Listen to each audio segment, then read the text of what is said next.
ನನ್ನ ಹೆಸರು ಮಂಜುನಾಥ್. ನಾನು 9ನೇ ತರಗತಿಯಲ್ಲಿ ಓದುತ್ತಿದ್ದೇನೆ. ನಾನು ಮಾಡುತ್ತಿರುವ ಪ್ರಯೋಗ ದ್ರವದ ಕಣಗಳ ನಡುವೆ ಖಾಲಿ ಅವಕಾಶ ಇರುತ್ತದೆ. 100 ml ಒಂದು ಬೀಕರ್ ತೆಗೆದುಕೊಳ್ಳಿ.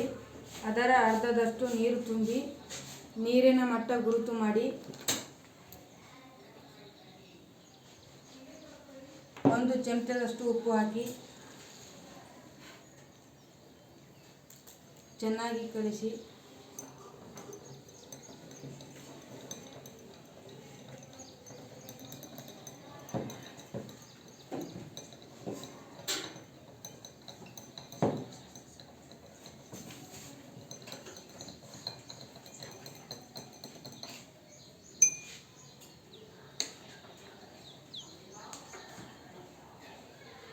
ನೀರಿನ ಮಟ್ಟವು ಹೆಚ್ಚಾಗಿಲ್ಲ, ಏಕೆಂದರೆ ದ್ರವದ ಕಣಗಳ ನಡುವೆ ಖಾಲಿ ಅವಕಾಶ ಇರುವ ಕಾರಣದಿಂದ ಉಪ್ಪಿನ ನೀರು ಹೆಚ್ಚಾಗಿಲ್ಲ.